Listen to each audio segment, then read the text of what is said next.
18 दिन के महाभारत युद्ध ने सब कुछ खत्म कर दिया था।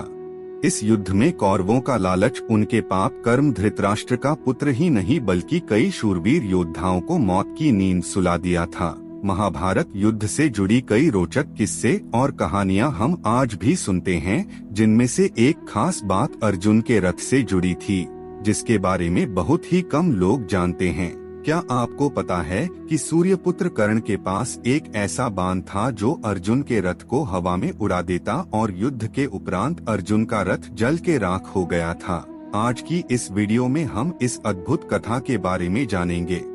कवच और कुंडल उतर जाने के बाद भी कर्ण इतने शक्तिशाली थे कि वे अर्जुन के रथ को एक ही बाण से हवा में उड़ा देते, परंतु ऐसा हो ना सका। दरअसल युद्ध में एक दिन कर्ण और अर्जुन दोनों के बीच घमासान युद्ध चल रहा था। कर्ण के बाण से अर्जुन का रथ 2 पहिए पीछे जाता था, वही अर्जुन का बाण लगते कर्ण का रथ 7 पहिए पीछे जाता, परंतु फिर भी श्री कृष्ण कर्ण की प्रशंसा कर रहे थे। ऐसे में अर्जुन से रहा नहीं गया और उसने पूछ ही लिया कि हे माधव, आप मेरे शक्तिशाली बाणों के बजाय उसके कमजोर बाणों की प्रशंसा कर रहे हैं। तब भगवान श्री कृष्ण ने अर्जुन से कहा कि तुम्हारी रक्षा के लिए स्वयं हनुमान जी रथ के ऊपर विराजमान है। शेषनाग ने तुम्हारे रथ को नीचे से पकड़ रखा है और मैं स्वयं नारायण तुम्हारे रथ पे विराजमान हूँ। इस सब के बावजूद भी कर्ण के प्रहार से अगर यह रथ पीछे जा सकता है तो मानना ही पड़ेगा कि कर्ण में अद्भुत पराक्रम है। ऐसे में उसकी प्रशंसा तो बनती ही है। जैसे ही महाभारत का युद्ध खत्म हुआ, अर्जुन का रथ अपने आप धू धू कर जल उठा और देखते ही देखते राख हो गया। युद्ध समाप्त होते ही भगवान श्री कृष्ण ने सबसे पहले अर्जुन से रथ के नीचे उतरने को कहा था और इसके बाद वे स्वयं भी रथ से नीचे उतर गए।